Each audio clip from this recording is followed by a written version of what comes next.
हरे कृष्णा। मनुष्य जीवन कोई साधारण यात्रा नहीं है। ये भगवान द्वारा दी गई सबसे दुर्लभ प्राप्ति है। करोड़ों योनियों के बाद जब आत्मा को ये मानव शरीर मिलता है, तब समझो परमात्मा ने स्वयं हमारे सिर पर हाथ रख दिया हो। इस जीवन का हर पल, हर श्वास एक अवसर है पापों से मुक्त होने का, पुण्य कमाने का और अपनी आत्मा को भगवान से जोड़ने का। लेकिन ये तभी संभव है जब हम समझें कि इस जीवन का मूल्य क्या है, जब हम केवल शरीर की नहीं, आत्मा की भूख को भी पहचाने। और इस आत्मिक भूख को शांत करने का सबसे सरल मार्ग है एकादशी। ये कोई आम दिन नहीं है, ये एक द्वार है। ऐसा द्वार जो हमें इस सांसारिक मोहमाया से बाहर निकालकर भगवत भक्ति के आलोक में प्रवेश कराता है। शास्त्र बताते हैं कि एकादशी का व्रत करने से शरीर शुद्ध होता है, मन स्थिर होता है और आत्मा भगवान के निकट जाती है। हर एकादशी एक नई शुरुआत का संकेत देती है, एक नए संकल्प, एक नई यात्रा की ओर। आइए सभी एकादशियों में सबसे विलक्षण और शुभ पार्श्व एकादशी की कथा का श्रवण करते हैं। ये भाद्रपद शुक्ल पक्ष की एकादशी होती है और इसे परिवर्तनीय एकादशी भी कहा जाता है। इसका कारण बड़ा रोचक है। शास्त्रों के अनुसार देवशयनी एकादशी को भगवान विष्णु क्षीर सागर में योग निद्रा में चले जाते हैं और पार्श्व एकादशी के दिन वे करवट बदलते हैं, पार्श्व परिवर्तित करते हैं। ये केवल शारीरिक नहीं, एक आध्यात्मिक परिवर्तन भी है। ये उस क्षण का प्रतीक है जब प्रकृति, ब्रह्मांड और आत्मा तीनों एक साथ करवट लेते हैं, एक नवीन ऊर्जा की ओर बढ़ते हैं।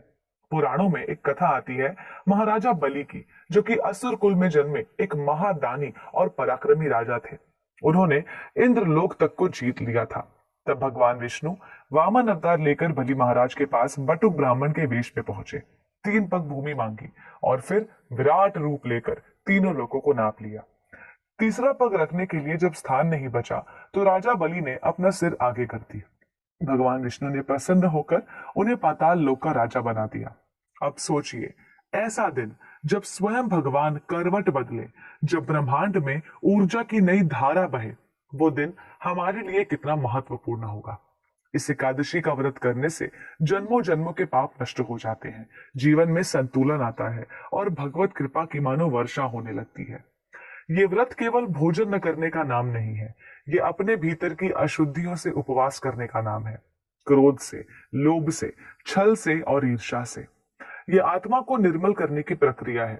पार्श्व एकादशी केवल एक तिथि नहीं, ये एक अवसर है अपने भीतर परिवर्तन लाने की, अपने जीवन की दिशा बदलने की और इस दुर्लभ मानव जीवन को सार्थक बनाने की। हमारे ये जीवन नश्वर है, पर भक्ति नहीं। और जब तक ये जीवन है, तब तक हमें भक्ति के अनुकूल सारी चीजों का पालन करना चाहिए, भगवान को प्रसन्न करने का प्रयास करते रहना चाहिए। आप सभी को हरे कृष्ण टीवी की ओर से पार्श्व एकादशी की हार्दिक शुभकामनाएं। धन्यवाद। हरे कृष्णा। ऐसे ही और भक्तिमय कार्यक्रमों के लिए देखिए हरे कृष्णा टेलीविजन और इसे प्राप्त करने के लिए आप अपने केबल अथवा डीटीएच ऑपरेटर से संपर्क करें तथा और अधिक जानकारी के लिए आज ही डायल करें 7666 839 839।